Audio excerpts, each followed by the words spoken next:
All right, so why are we here? We are here tonight to talk about how to propagate our culture. Why? Because we don't want hackers to end up like the Shakers. The Shakers were a religious sect derived from the Quakers and formed in 1747 with a strict ban on reproduction.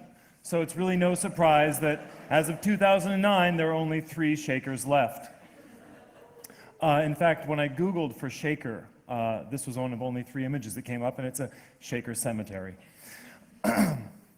So, how are we going to prevent this? Guns and Kung Fu? Probably not. As cool as that might have been, keep on taking those Aikido classes, we're going to do it with ideas. Specifically, ideas engineered to replicate themselves across a network of minds. These replicating ideas are known as memes, and they can be far more dangerous than guns. But unlike guns, they still let you carry memes on an airplane. It's about that effective, too. And that gaping security hole is why we're all able to be here together at the Congress, a veritable orgy of infectious ideas. Because if you think about it, the CCC is really like a big 1970s sex party for nerds.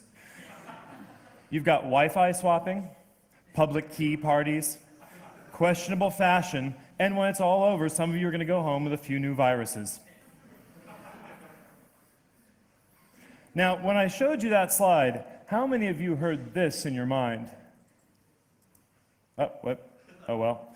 Imagine the song that you probably heard in your mind playing now. There we go, YMCA. Now, when you heard that song, which you didn't actually hear, how many of you pictured these movements?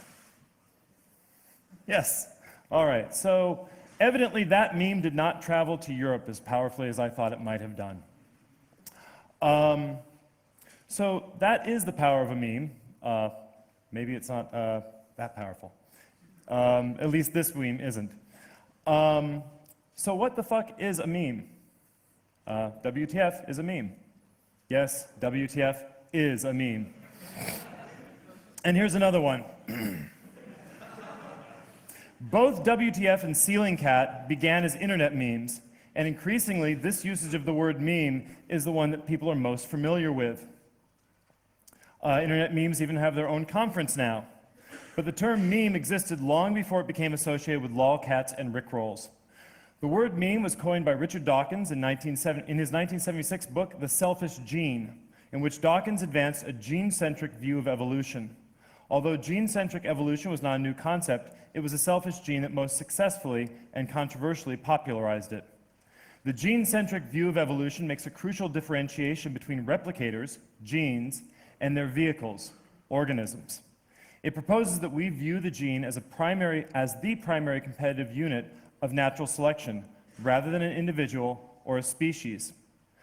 Apart from its many clarifying benefits in evolutionary biology, this differentiation more readily allows the application of evolutionary modeling to other mediums in order to better understand how replicators thrive or die out in those mediums. For example, how cultural ideas replicate across the medium of consciousness. Recognizing this potential, Dawkins proposed using the term meme to describe these units of cultural transmission. And although he didn't expand greatly upon the idea, it's only briefly addressed in the last chapter of The Selfish Gene, the idea of memes, the meme, proved too provocative and too virulent to die out. Many people have subsequently expanded and explored the Dawkins humble meme, from English psychologist Susan Blackmore, who in 1999 attempted to assert a science of memetics with her book, The Meme Machine, to philosopher Daniel Dennett, who views memes as ultimate replicators, influencing not just patterns of thought, but biological evolution itself. Consequently, there may remain many different views of how to most appropriately describe memes, a semantic and philosophical morass we would do best not to get into tonight. Instead, I've selected one of the most practical and accessible definitions. A meme is a unit of information in a mind whose existence influences events such that more copies of itself will get created in other minds. A replicator. Here's another definition, this one specifically suited to the existing mental model that many hackers have. Memes are computing instructions for a network. The hardware of this network is people and all of the physical and abstract objects they use to communicate and structure their behaviors. It's from Edward Wilson and J. Wes Unruh in The Art of Memetics.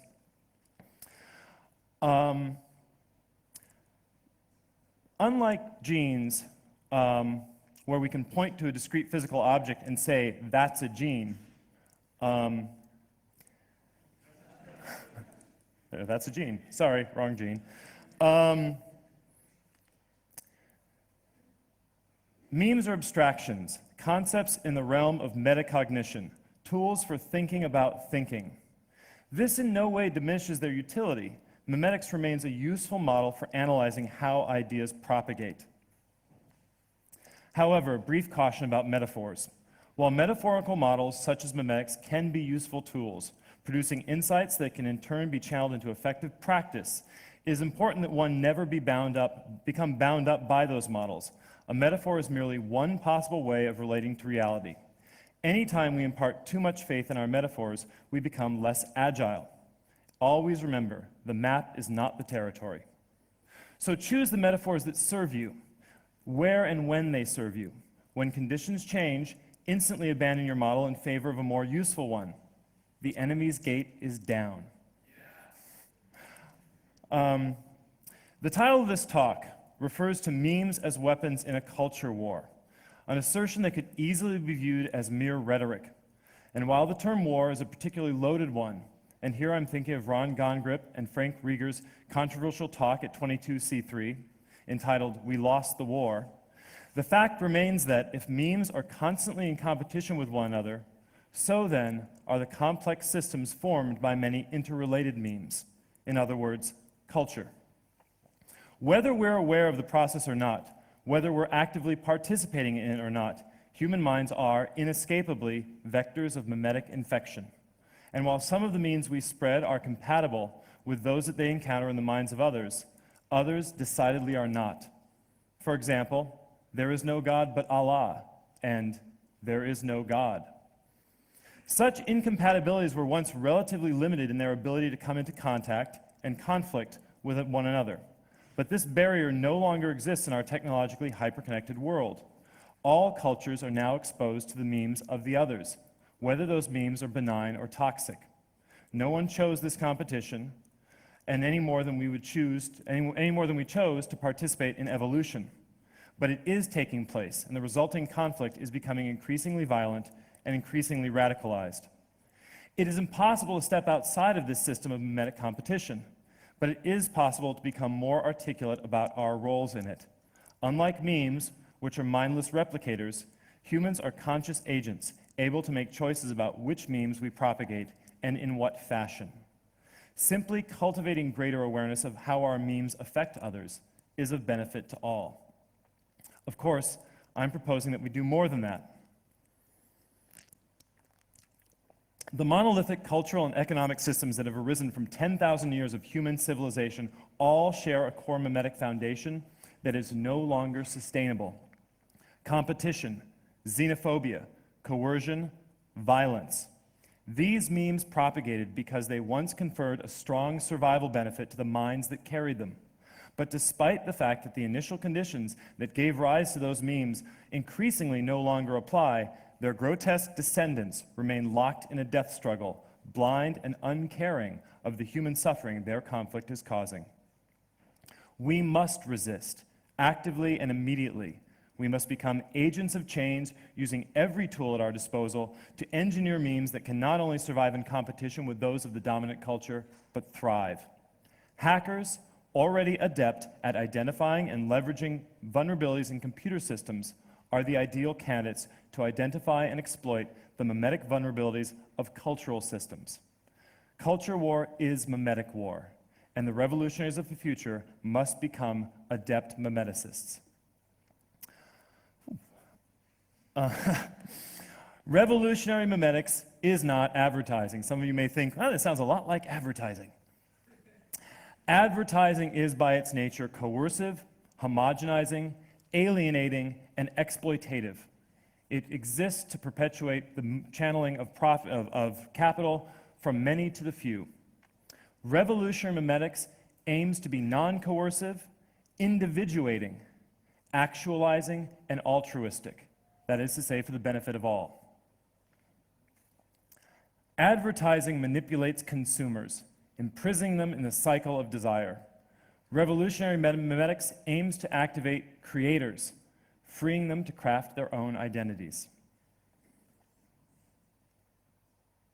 So, what memes can we propagate to accomplish this? A friend of mine wrote that the economy is like a goldfish. It can seek nourishment, flee danger, but cannot plan or moralize, and has a memory of 3 seconds.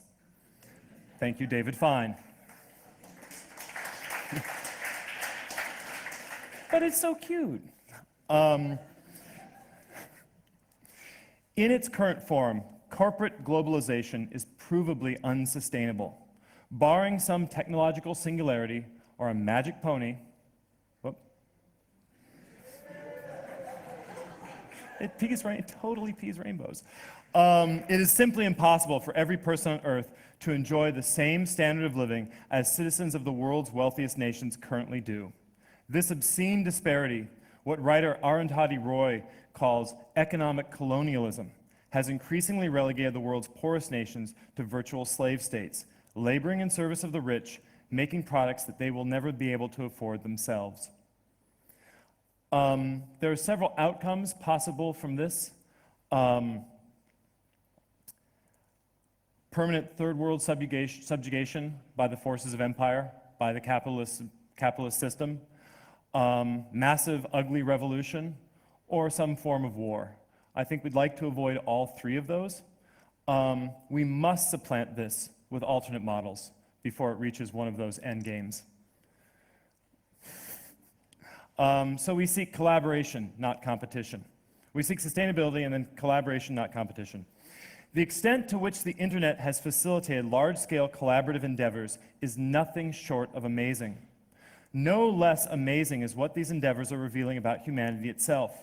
Collaborative projects like Wikipedia and WikiLeaks are both historic and inspiring. Open source software is nothing less than an alternative to economic models predicated upon inequity. And its big brother, open source culture, is rapidly becoming a core value in the developing culture of the internet. In a hyper-connected, interdependent world, collaboration is not only preferable to competition, but viable. Of course, some aspects of hacker culture are obviously competitive, often extremely so.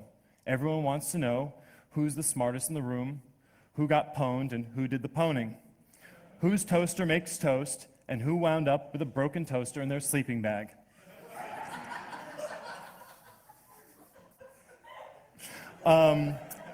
But unlike competition for finite physical or economic resources, reputation-based competition is a non-zero-sum game.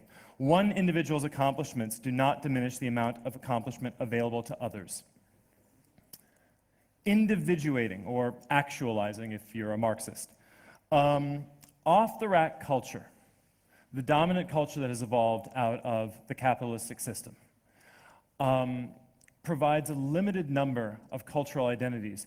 The mode of your interaction with the system, the mode in which you are indoctrinated to identify yourself, is through what you consume. The very label consumer identifies you by the action of how you participate in a consumptive system. Your cultural identities the cultural identities that are made available to you are only along vectors of that capital exchange.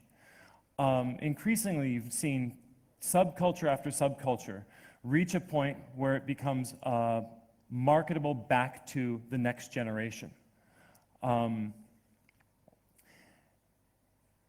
As diverse as these marketed options may become, they don't approach the incredible diversity of individualism that a population contains. We've seen this in the internet, where the internet has facilitated the long tail model of economics, offering many, many products to many discrete individuals. To some extent, when all your choices in a culture are economic choices, and the only cultural identities that are available to you are those that are sanctioned by the market, you lose the ability to fully actualize yourself. You lose the ability to, it's not even conceivable to come up with a cultural identity that's purely your own. The culture that I propose we propagate is one that allows full actualization for everyone, so that you can make cultural choices and pick and build cultural identities for yourselves that exist independent of that economic system. Define yourself by what you create. This is sustainable. Let's see here. Memetic engineering. So, memes are thought replicators. The goal of memetic engineering is to design potent replicators. The goal of revolutionary memetics is to propagate culture through the use of these potent replicators.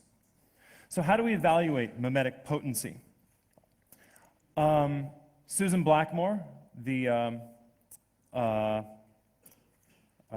Blackmore wrote The Meme Machine, writes that universal replicators possess three key characteristics: high fidelity replication, high levels of fecundity, that is, they make many copies of themselves, and they have longevity. They're durable. As Daniel Dennett says, viruses are genes with attitude, memes are just ideas with attitude. So if these are the characters of these replicators, how do they transmit themselves?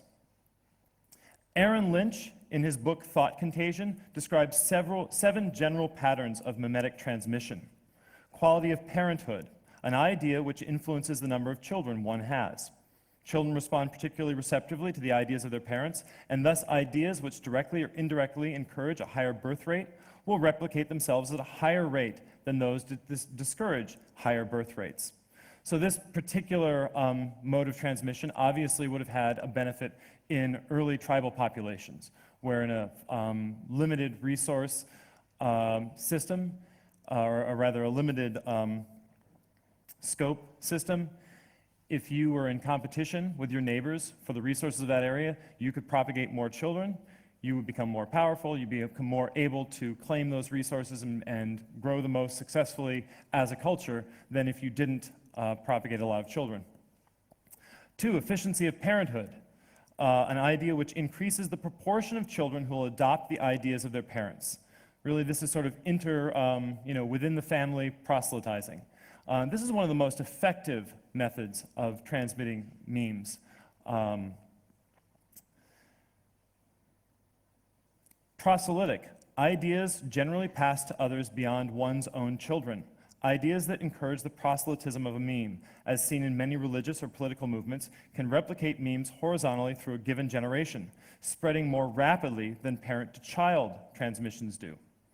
It seems that the efficiency of parenthood, the transfer of memes from parents to children, tends to be more durable than proselytizing, but it's slower.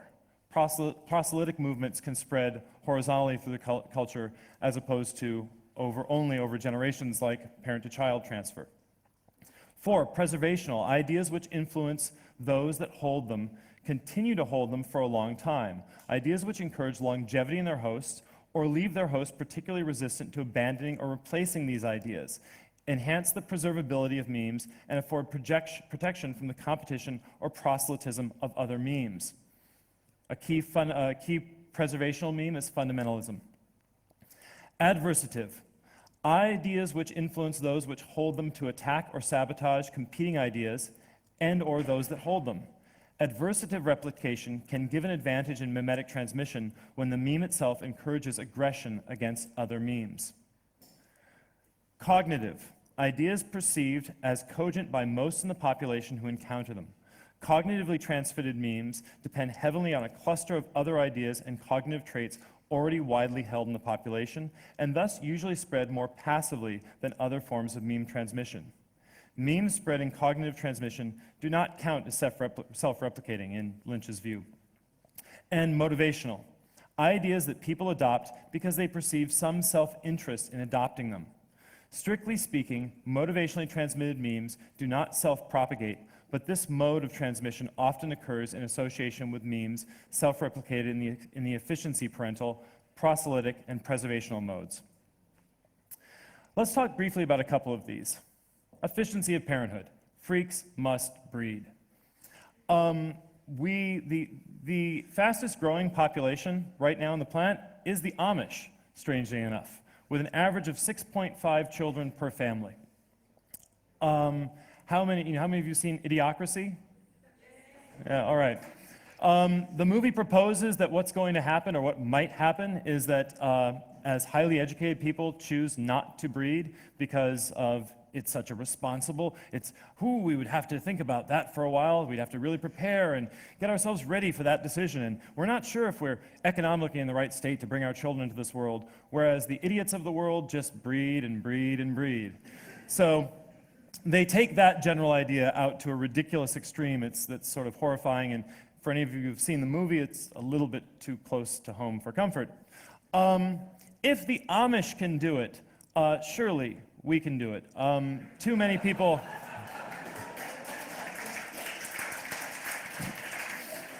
Surely people you see this in subcultures a lot, especially people who, we tend to place a greater value on the individual, and we also don't necessarily consider, there are a lot of political reasons, and maybe we're part of non-traditional households or our families.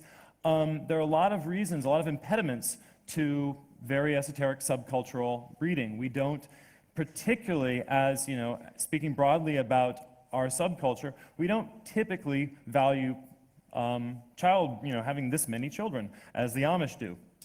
And yet, this is, look at China right now. Not in terms of how many people they're having per family, but in overall population. China is very much in a position to gain China and India both are looking to gain great economic significance over the coming century, in part due to population. Proselytization. Reach out and welcome others in. Fast doubling, proselytization. This is an area that we can really, really work on. Eleanor Saita, in her talk this morning about playing with the built city, repeatedly hit on this theme of reaching out to others.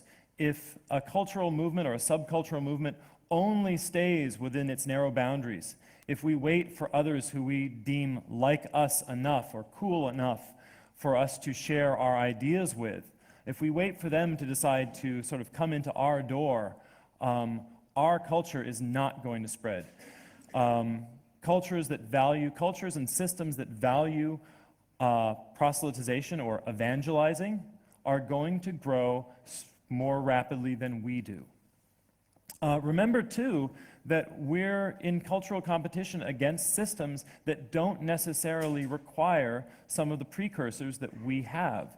So we're all hyper-connected. We're all, we have smartphones, we have laptops, we have computers. There's a major portion of the world. We're in a minority of the people in the world. We have these abilities to connect to one another via means that aren't even available over the rest of the world yet. Those people are being reached by proselytic means, by evangelism, that targets them through channels that we eschew, that we just don't really consider as necessary anymore, because we can communicate to one another quite effectively through the channels that we have access to. Let's just say evangelism. Thank you. Evangelism, or just simply reaching out and connecting to others and inviting others in and sharing your culture and sharing your actions and your beliefs with others. What's the phrase about things we don't talk about at dinner is, politics and religion? Why not? You should. If you have strong beliefs and you feel those beliefs will, if propagated, will be for the benefit of all, share them. Evangelize your beliefs. And do it in a way, and we'll talk about this, do it in a way that welcomes others in, that isn't necessarily confrontational, but rather creates a space for them to try on your ideas. Memetic immune systems. Well, if you're going to talk to people about their ideas, you're going to have to bypass some of their memetic immune systems. So let's take a look at some characteristics of memetic immune systems. Weak memetic immunity, well, someone's impulsive. I'll go ahead and buy that right now. Axe body spray might just get me laid. Base, sin motives, lust, greed, etc. Not to say that some of these things are wrong, certainly, but if someone is easily motivated by lust, greed, or any of the identified sins, they're going to be very easy to manipulate. Gossip or hearsay. Superstition or magical thinking. But the pony totally pees rainbows. Weakly held beliefs. Guessing. That sounds true. And faith. These are all signs of, someone who doesn't necessarily have a very robust system to defend themselves from new thoughts. Strong memetic community, skepticism, the ability to research or fact check, simply being aware of Snopes. Ability to correctly assess the quality of data or its source. In America, there's a significant number of people who actually believe that Fox News Network, that their phrase, fair and balanced, really means that they're fair and balanced. Fundamentalism. Fundamentalism is an incredibly strong memetic immune system. It's error correction.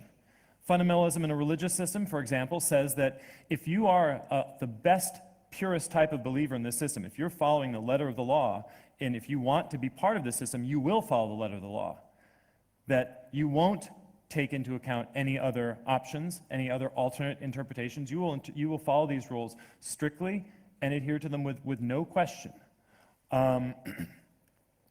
I recently traveled to a largely Muslim country and had occasion to meet and pray with a Muslim man who explained to me quite enthusiastically about how he prays 5 times a day, which by my reasoning leaves him about 2.5 hours, 3 hours, is the longest amount of time that he has to possibly start to drift and question his beliefs before they're reasserted explicitly in a very codified way with his community. Now, most of us, and I'm not criticizing him or his system of belief, but very few of us in our culture, and in a sort of anarchic, individualistic, humanistic culture, a secular culture, do we have that degree of rigor. We don't have that amount of fundamentalism. We tend to be very open to alternate interpretations. So circumventing fundamentalism, circumventing that error correction, error checking in a memetic system is a real challenge. Tradition, willfulness, strongly held beliefs and witnessing. So we can compare a couple of those, weakly held beliefs, guessing, faith, witnessing, scientific method, adherence to actually proving things true as opposed to just, sounds about right. All right, so inoculations. Let's see here. Let's see. Before I get to inoculations, let me talk briefly about a couple other barriers. Cynicism is one that was identified by Aaron Lynch. Cynicism is a tough one. In many ways, cynicism is the aversion to the idea of a mass thought. Cynics have the adoption of cynicism as a belief makes them especially hard to move, because not only do they not necessarily believe in the transformative power of ideas, that they're skeptical about anyone who espouses, a new idea or a group idea. So think in yourself, we're all cynical in some way or another. Think about things that you've encountered when maybe, Burning Man is a common example. In America, especially in the San Francisco Bay Area, Burning Man is a growing popular subculture, and yet many of the people who participate in the event Burning Man go back to their day jobs and their lives as wide-eyed sort of zealots telling everyone about how amazing Burning Man is.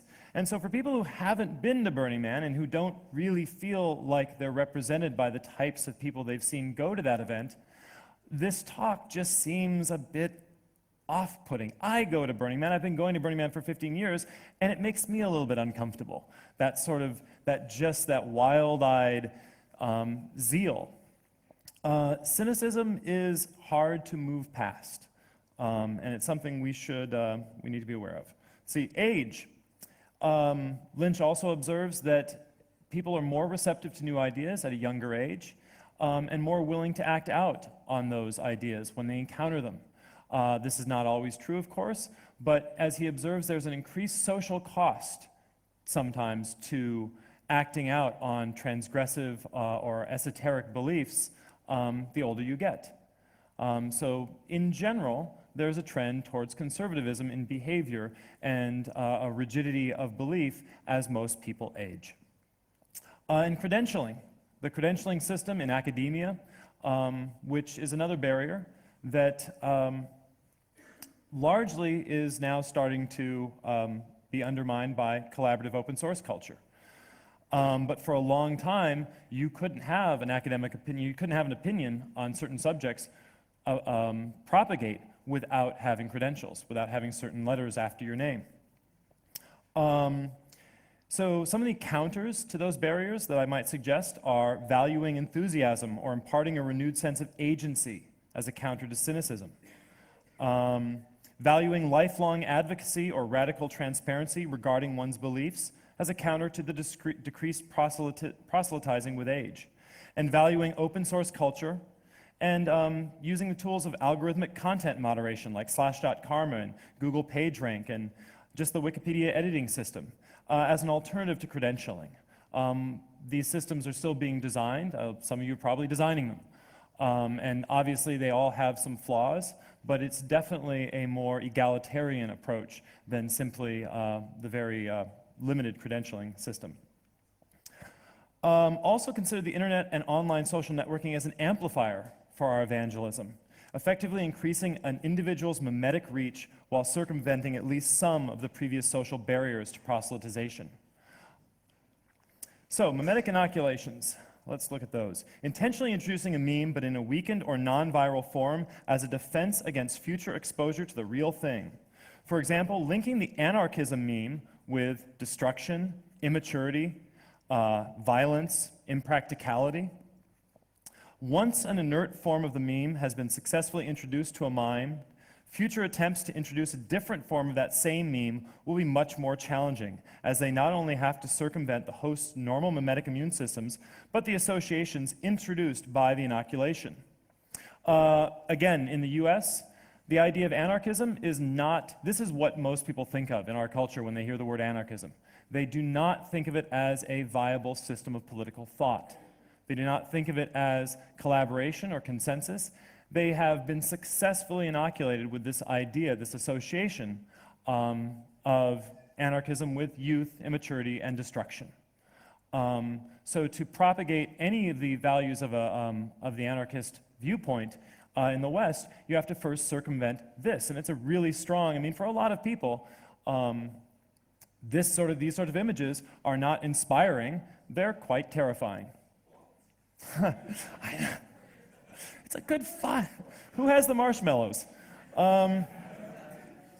Okay, so let's get on to the exploits. All right, so here are some ways that advertisers and other people using these systems have tried to circumvent our memetic immune systems and get their messages through into our brains. Obviously, sex. I'm just going to hit some of the big ones because we've got still a lot to talk about.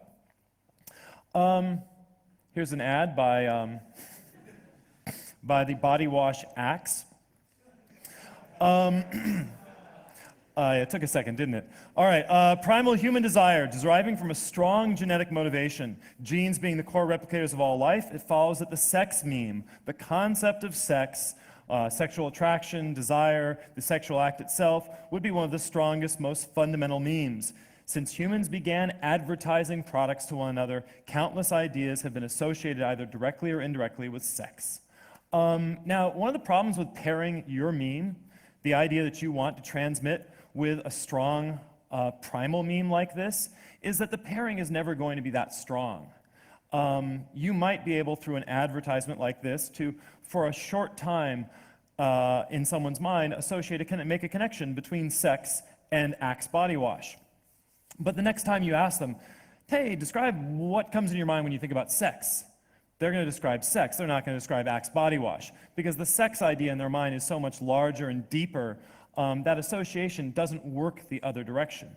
It might work just long enough that the next time they're in the store and they pass the aisle with the Axe body wash, they're like, oh, all right, let's try that. I mean, it may not be so conscious as, I'll buy this and I'll have sex, although that's certainly what the advertising,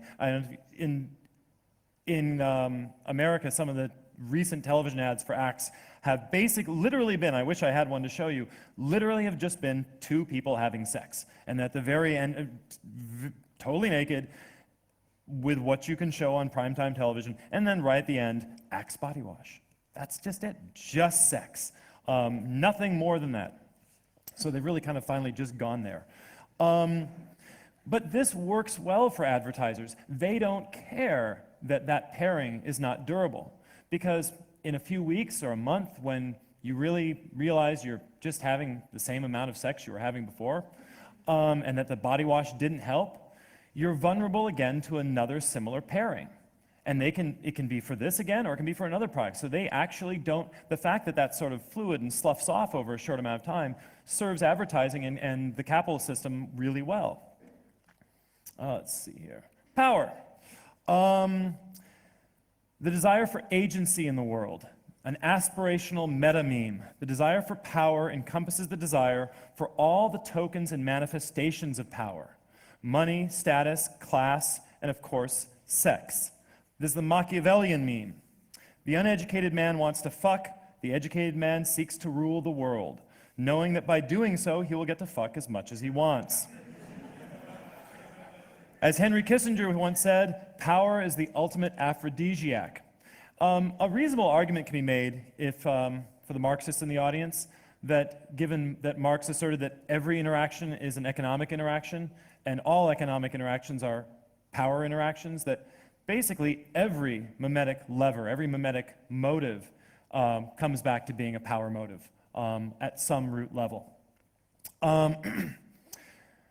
Salvation. The necessary, the refuge of the helpless, fearful, or failed. If you fail to achieve your desires, sex, power, happiness, in life, we can promise it to you in the afterlife. This proposal is impossible to disprove, making it especially potent. How potent? Enough that some people, under the influence of this meme, choose to become suicide bombers, both the ultimate act of self-negation and of negation of others. The exact opposite what revolutionary memetic seeks, namely the affirmation of self in harmony with the affirmation of others. So this is a very powerful meme, the idea that, if you follow these rules, no matter how failed your life has been, how limited your resources, how great your suffering, there will be an afterlife in which you will be rewarded. So let's see here. Where are we going next? Yes, by and by, by and by. We could all start singing old Union songs. And of course there's this. I have no idea what that's about. I don't know, could be a coincidence, I don't know. Let's see there. So, where are we going next? Shakti value. Sorry. All right. So, no one cares anymore. I mean, shock, again, Eleanor pointed this out in her talk this morning, shock just doesn't really have the same ability to move us, at least in modern Western culture. There are certainly groups of people who would find this really, really offensive. Daniel Dennett described, you want to go back? There we go. Oh, here, I'll go to this. How's that? Is that better? Oh, wait, how about that? Huh. Oh, okay. Daniel Dennett calls, he talks about this in saying that we in our culture have developed these memetic immune systems to things like pornography. Like in a very liberal culture, we don't really think that much as, oh yeah, pornography, no big deal. It's like a mild cold. And it passes over us, or something, some offensive or shocking image, but really it doesn't move us in the same way. And he points out rather kindly to realize that there are cultures still, the majority of the world, who find those images deeply disturbing, deeply frightening, and consider a culture that produces them worthy of elimination. So, of course, if you can, this just becomes a joke, really, at this point, playing with images like this and then mashing them up to become something like this. We're so comfortable with what was formerly obscene that we play with it now. So it doesn't really have the strength that it once did. Shock advertising was definitely something that was used. I think looking around, and certainly looking around at modern media consumers, I think we're fairly able to discriminate. We filter out a lot of these sorts of messages, and I don't think shock gets through in the same ways it once did anymore. All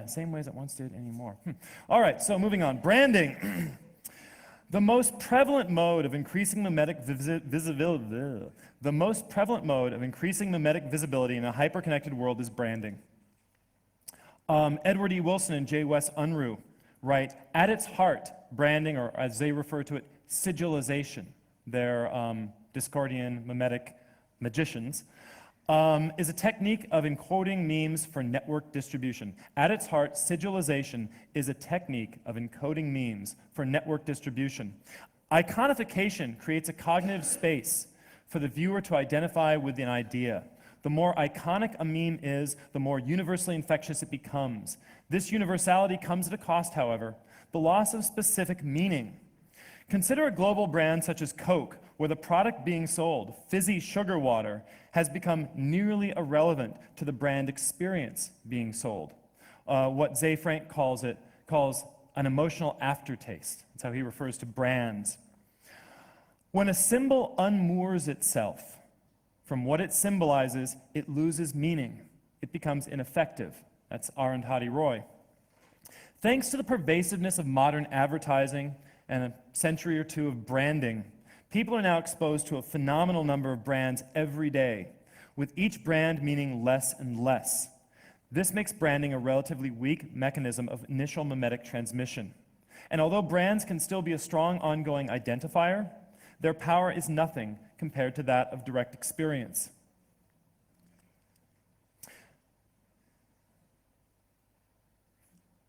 Build a man a fire and he'll be warm for a night. Set a man on fire and he'll be warm for the rest of his life. All right. Maybe I'm going a bit too far, but revolution is not showing life to people, but making them live.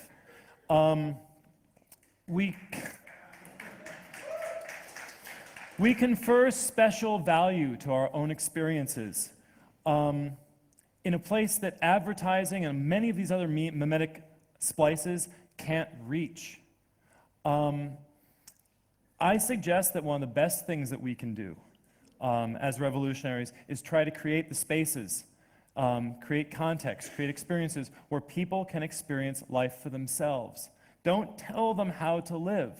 Create a space that allows them to try, allows them to have the experience, and then get a sensation, which they will get, that is different from what they get out of mediated mass culture, where they've been given a limited number of options and are participating in a system that is, their very complicity in makes them, horribly hypocritical and probably relatively unfulfilled.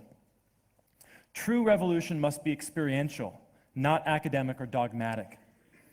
So design memes that create engagement rather than spectacle, resulting in action and not merely observation. So how do we do that? How do we create engagement and not just spectacle and perpetuate the society of the spectacle? How do we get people to have action and not just observe, not just consume? We go to the next slide.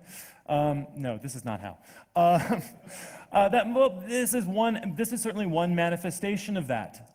This is a photograph from Burning Man, and these are people expressing themselves in a way that probably was not, is certainly not available in off-the-rack culture.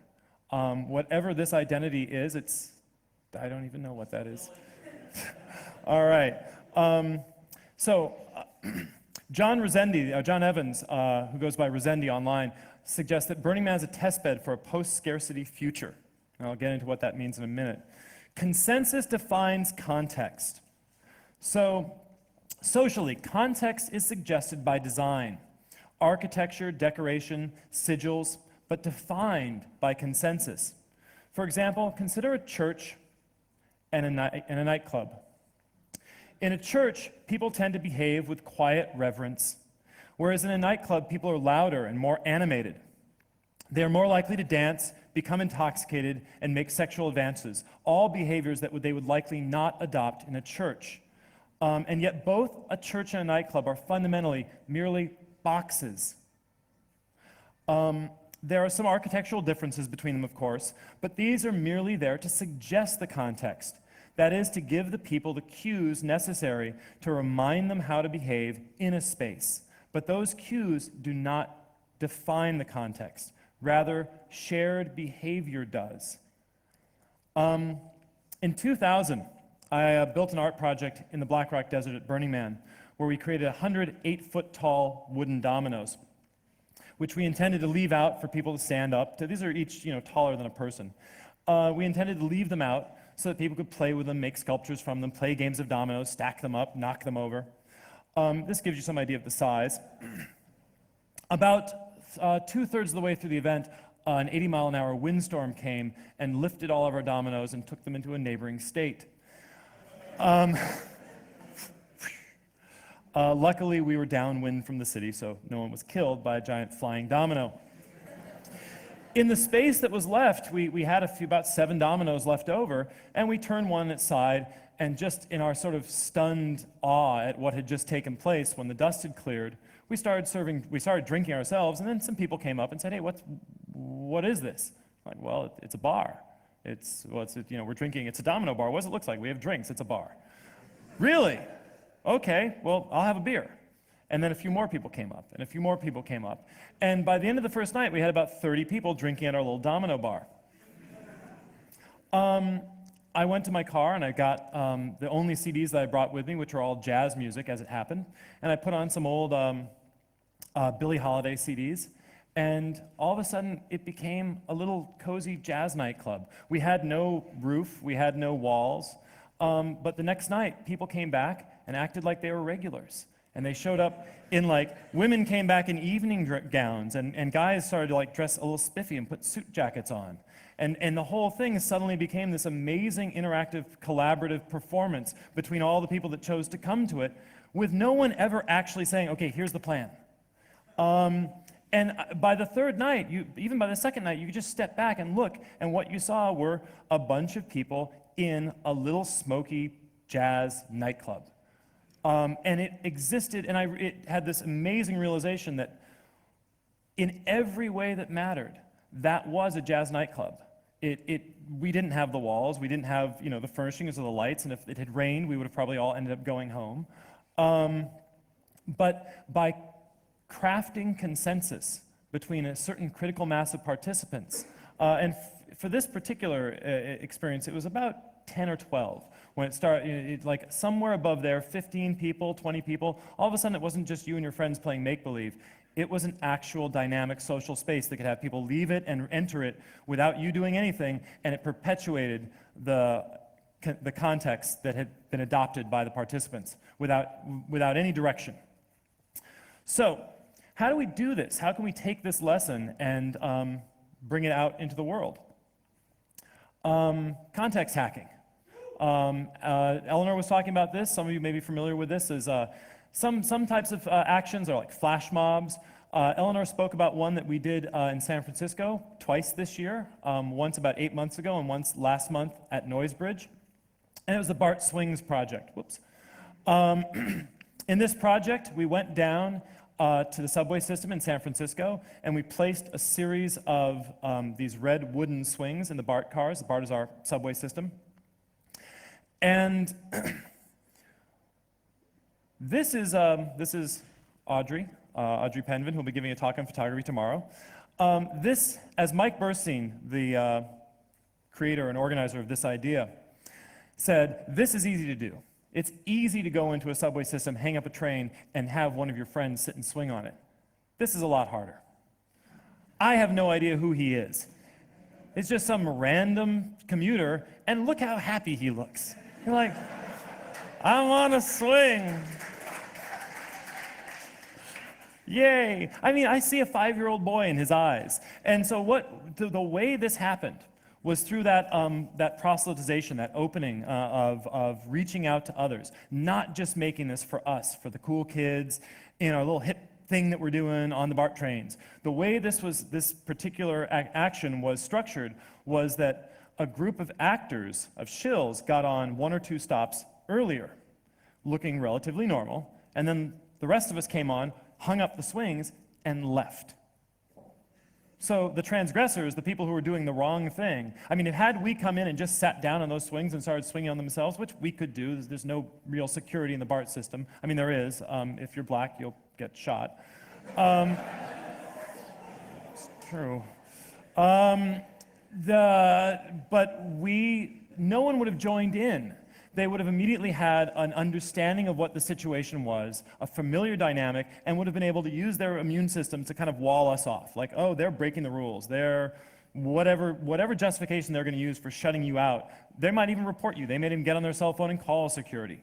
But by leaving it in the hands of all the community of people on that BART train, of which we were not a part, and then having one of those actors go, hey, look, those people left that swing up, and then get on the swing and start to swing on it. And then to enjoy it and find that it's safe and it doesn't break and go, God, this is really fun. You should try it, and point at a stranger. Now, that's, the first person they point at isn't necessarily always going to take them up on that offer. But the second or the third usually does. And very quickly, you have that perpetuating cycle where we all get off the train a few stops later, and this goes on for hours. Until the security takes the train, the swings off the BART system, you have strangers on their commute home just getting on the swings and swinging. So you have agency to go out and create these experiences in the real world. And I don't know what this is going to do for the people who participate in this. I mean, we don't have any way to really follow up with them.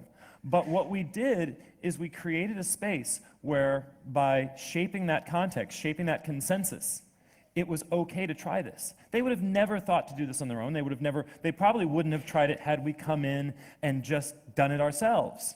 But by making it seem like the people that had installed it had left, and that it was just their peers that were sanctioning it, their fellow commuters, well, other people seem to be doing it, I guess it's okay. And it's not coercive. We're not saying, oh, you have to get on it. Come on, man, try it, everyone's doing it. You just make it an option. You now, by increasing their perception of that shared consensus, you make it something that they feel comfortable doing. You've made a safe space for them, and please use rope that won't break. You've made a safe space for them to step outside of their normal habits. And some of them are going to, probably most of them are going to remember that. And some of them are going to have a little feeling awakened by that, that's going to make them maybe, if nothing else, a little happier in their life, and maybe that itch of that actualization, that reconnection with simple humanity in the course of, what might otherwise be the grind of your daily commute, might set them off on a path of exploring that feeling and demanding more of it. And that's what we want to propagate. We want to propagate that sense, that desire for increased individuation, that desire for increased humanity, and play. So let's see here. Where are we next? Oh, Kaz's. All right. So, some of you may have read Hakim Bey, the poet and writer. Okay. So, temporary autonomous zones. Burning Man is a good notion of a temporary autonomous zone. It appears for a week and then disappears. We can't take everyone in the world to Burning Man. So we create SPAZes, semi-permanent autonomous zones, such as hackerspaces. Thank you. Stara? Yes. So the growing hackerspace scene all over the world is an example of making these spaces, making these zones that we can perpetuate and we can meet up with one another and have our culture in these physical spaces. Now, physical location is the only way that we propagate our culture. Certainly we do it over the internet a great deal as well, but this is one of the ways that we can proselytize. Having a physical space and inviting other people into it, and that's the crucial part of this equation, is a way to propagate your culture. Recently, right before we left to come here to Europe, there was a fire at Noisebridge. While we were working there, the firemen came in. We were a little bit concerned because it's a hackerspace and it's, you know, we pay rent, it's legitimate, it's not a squat, but it's got a lot of strange projects and circuit boards and questionable things. And so I was worried that the firemen might, you know, file some report that would cause us to get evicted or shut down. And instead, they asked, how much are dues here? What is this? Like, first, what is this? And then when it was explained to them what it was, they wanted to know how to become members. That's the value of having a physical space. On the internet, you can create this sort of, you can create intentional consensus or intentional context on the internet as well, of course. Online communities like GenderFork, started by Sarah Dopp in San Francisco, is a community specifically for people who don't feel well represented by the gender binary. And it's a very, very simple framework. And I mean, look at the site, beauty and ambiguity. And by defining that context and saying, here is a space where this is normalized, where this is not only accepted, it's celebrated and explored, people come together. Things like this save lives. You know, you no longer have to be that 13-year-old person in bumfuck nowhere questioning your gender identity and deciding you're the only one that has that problem and actually killing yourself because of your, you know, how intense and your feelings of alienation are. You do a couple searches on Google and you find a site like this and all of a sudden you realize you're far from alone. So creating spaces where we can draw others in and normalize individual identity without diminishing it, without homogenizing individuals, is one way to propagate our culture. Last couple things. This is a reference to Raymond Kurzweil. This is obviously Moore's Law, or Moore's Curve. I was going to briefly talk about, peas, rainbows. All right, we're done.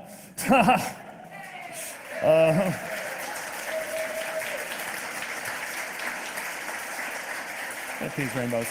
Actually, let me say just one thing. What this was going to be in reference to was immanentizing, the last thought I should leave you with, immanentizing a post-scarcity world by preemptively propagating a post-scarcity culture. Immanentizing, okay, yeah. Here we go. Immanentizing a post-scarcity world by preemptively propagating a post-scarcity culture. What does that mean? Technologist Kevin Kelly recently observed in a lengthy and insightful article on Moore's Curve that while the famous curve may have continued to perpetuate itself due to some remarkable intrinsic quality of the technological world, what Kelly has dubbed the technium, it is perhaps more likely that the curve, Moore's law or Moore's curve, the doubling of transistor power and the halving of coughs every 18 months or so, it is perhaps more likely that the curve has endured so long due to people's belief in it, essentially claiming that the curve's predictions held true and continue to hold true year after year because everyone working in the tech industry assumes that it will, and consequently acts and invests and invents accordingly. This suggests an incredible potency to widely shared memes, at least in the still uncharted realm of the technium. Could it be then that a continued belief in such exponential progress is exactly what is required for that progress to occur? And if so, how far can this method be taken? How much more quickly will the technological singularity, Ray Kurzweil's utopian fantasy, be attained if large communities and corporations proceed as if its arrival is a foregone conclusion? And how much harder will people work to bring about a post-scarcity world if they've already embraced elements and attitudes of post-scarcity culture? So there you have it. And it peas rainbows. Thank you.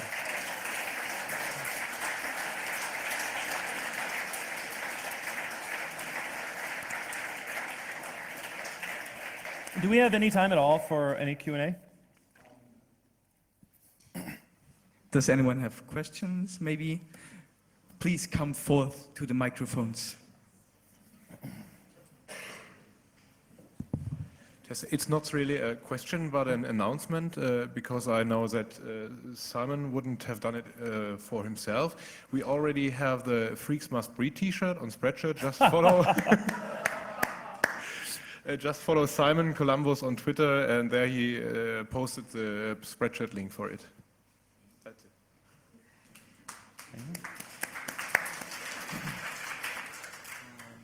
Hi, Benjamin from Paris. We got some friend of mine from a place in Paris called Oberkampf used to do some kind of what we call urban hacking. I remember that when you show us the swinging in the urban commute. But we got a problem in France is that when you do stuff like that, you often got caught by police or whatsoever. For example, we got a problem when we claim, not loudly, I promise, poems in the public park, and we had about 4 minutes before we got caught and put out of the park. So do you have some quick hint on how we can circumvent or find a way to steal urban hacking? Well, I mean, you want, you know, if the culture in is Paris, you said, or Yeah. Okay, Paris or in France is that sort of repressive, and if you, I mean, I would imagine you'd want to engage your community and try and get them to, you know, say to the authorities that this is something that they want to, you know, celebrate and allow. You may have to craft your actions to be more subtle or to be more so clearly harmless and so clearly playful, and so like take into account who the audience is. Take into account who, you know, ignore for a second the police, you know, because they're just agents of the state doing what they're doing, and they're sort of mindless. They're granted power by the action or inaction of the people. So if you want to enjoy greater freedom, you have to get a large number of, you know, the people in your community to support what you're doing. So you can't just go into a place and do an action that without taking into consideration who lives there and how they're going to respond to it, which is another reason why I think that shock and confrontation is so alienating, and it's not going to win you any enemies. And if it has any danger of, you know, to the state will very quickly extinguish it, and you'll have no allies when they come to shut you down. But if you can craft something that the people in that community respond positively to, that they even participate in, you know, families come to Burning Man. And now Burning Man has spawned a network of regional events that carry some of those properties of the Burning Man culture and the Burning Man experience out to other locations in places. I mean, the barriers to entry of going to Burning Man, for those of you who don't know, Burning Man is a festival that takes place in the desert in the middle of Nevada. So it's, you know, it's 6 hours from San Francisco, but we have people coming from all over the world, but you have to go to the middle of a desert and bring everything that you need to survive for 1 week in the desert. That's a lot of, you know, it's a very high barrier to entry. So they're starting to take their culture out into local communities. And the way that they're propagating this culture is very, very thoughtful and very conscious and intentional. Actually, I think this might be a better answer to your question. What they're doing is they're identifying certain components of the larger culture of Burning Man, if one can be said to exist, and spreading those out into the culture in ways that are going to be very well responded to. So for example, several years ago, the theme of the Burning Man event was the Green Man. It was sustainable energy. And so they worked with solar providers to engineer a solar power grid that powered all the lights for the man itself. So all the neon and other things in the area around the man were powered by a solar array that they built themselves using donated parts and anyway. The processes that they used to create that, they then approached a local community in a nearby town in Nevada, a very poor town called Wadsworth, one of the towns that Burning Man attendees drive through to get to the event. And they said, look, we've figured this out. We now know between this supplier who will supply us these things at cost and this government program that will, you know, give you cash for solar panel installs, and our volunteer Burning Man community labor, we can give you a solar panel installation for your high school for nothing. You know, would you like that? And so they went and did it. And they did this test solar power installation that's permanent, that they are keeping, that now powers most of the power for that local high school. And so instead of sort of trying to grow out the culture, the aspects of the culture that are like, hey, we're taking drugs and getting naked and partying in the desert, which isn't going to propagate very well, they take aspects, the people for whom that respond to that are already going to Burning Man. If you want the people outside of Burning Man who haven't yet experienced the community to value you, you have to propagate something that they're going to see value in. And that they're going to respond positively to. So now, all of a sudden, the citizens of Wadsworth are huge, not uniformly, but a majority of them are really like, oh, Burning Man, they came and gave solar power to our children.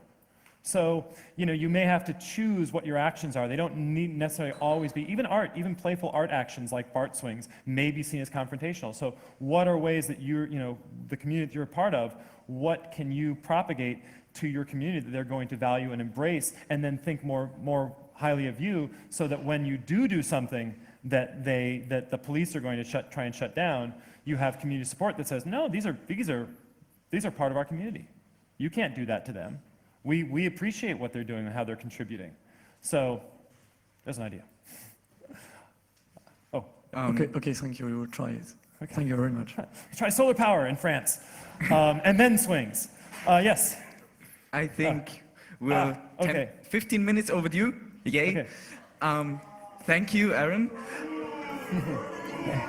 You forgot our shameless plug. Oh, yes. Thank you. We are actually running on Sylvester, on New Year's Eve. We are running a free street game called Journey to the End of the Year. You should all come to it. It's totally fun. This is an open source psychogeographical game. It's a chase, it's a game of tag, played in the city streets. So to play, meet at Alexanderplatz at the steps of the TV tower at 1900, that's 7 o'clock on the 31st, so that's Thursday.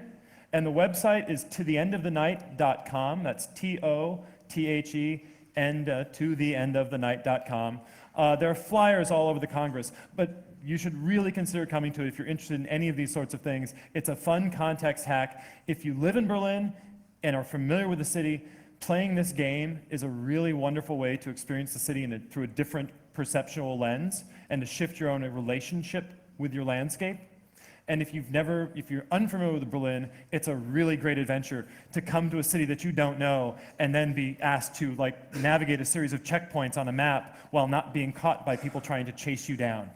So it's a lot of fun. It starts, like I said, at 1900 hours, and it's going to be over by 22:30, 2300. There's a big party at the end, but if you have other plans for yourself for Sylvester, it will be over in time for you to go. And Valerie has flyers right there. So if anyone wants a flyer with information about the game, go see Valerie right back there. All right. Thank you. Thank you.